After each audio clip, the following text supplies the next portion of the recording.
One glass of red wine might be good for your heart, but what does alcohol have to do with breast cancer? Insider Dr. Lauren Carcas breaks down the different risks. Now let's take some time to talk about some of the risk factors for breast cancer. First, we have the unchangeable risk factors that we've mentioned. So can you walk us through this list, doctor? The first one is age. Obviously, nothing we can do about age.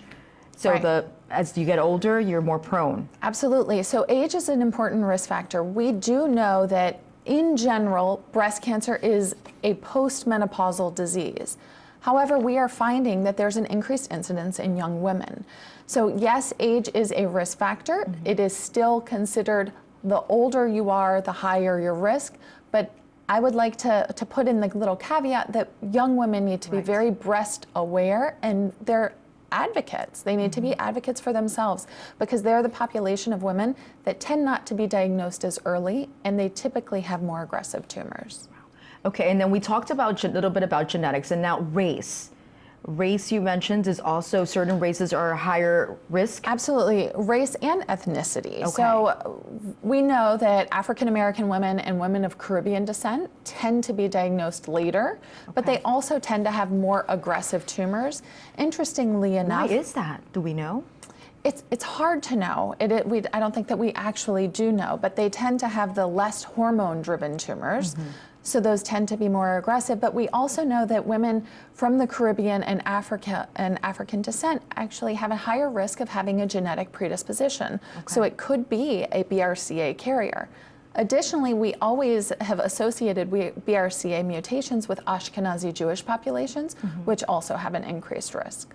Another one on there is dense breast. And this is interesting because that actually happened to me. I had to go early for a mammogram, and it was actually having dense breasts, and it wasn't, thankfully, breast cancer. Right. But it's very common. Breast density, right, absolutely. It is very common. And in young women, our breasts tend to be more dense. As you age, the density decreases. We don't know why it is an independent risk factor for developing breast cancer, but what we do know is it makes reading a mammogram more difficult. Because if you think of what a mammogram is, it's essentially an X-ray. Right. And just like a bone shows up white on an X-ray, density shows up white on an X-ray. It's very difficult to see. And cancer shows up white on an X-ray. So it makes it more difficult to diagnose those. And the last one on there is certain breast changes. What do you mean by certain breast changes? So typically fibrocystic breasts tend to have a slightly higher risk than women who don't, but that goes along hand in hand with the density. And there is a statistic that about 2 out of 3 invasive breast cancers are found in women 55 or older. When you say invasive, what does that mean? So invasive is exactly what we were talking about when you talk about the duct. If you cross-section the duct, the breast duct, it should be a nice tube, right? So the milk passes through the middle, but the cells around it are the ductal cells. Right. Those cells can fill up the inside of the tube, and that's called a ductal carcinoma in situ. They're actually cancer cells, but they're inside the duct. It's kind of a compound. By definition, it cannot spread. When a tumor becomes invasive, it crosses out of the walls of that duct, and then it can reach into the lymphatics to begin moving around. Now, in addition to the risk factors we cannot change, we also have some additional risk factors that are more related to your lifestyle.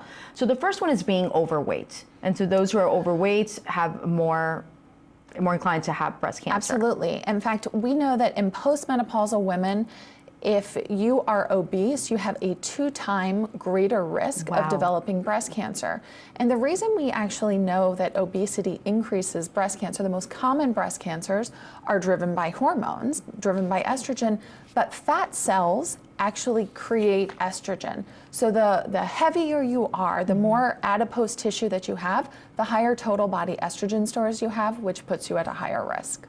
Radiation, if you've been exposed to radiation, or maybe you had prior treatments, correct? Absolutely. Okay. So this would be people that are diagnosed with perhaps a lymphoma or some type of chest tumor earlier in life that needs to be treated with radiation. That radiation to the breast actually, and we're talking large doses of radiation, treatment doses of radiation, increases the risk for breast cancer. Now, this is a topic that we've spoken about on our show, which is hormone replacement therapy. And there have been links to breast cancer? Absolutely. So while we know there was a huge study that looked at hormone replacement therapy in postmenopausal women, and while we know it reduced the risk of cardiovascular disease, it did increase the risk of breast cancer.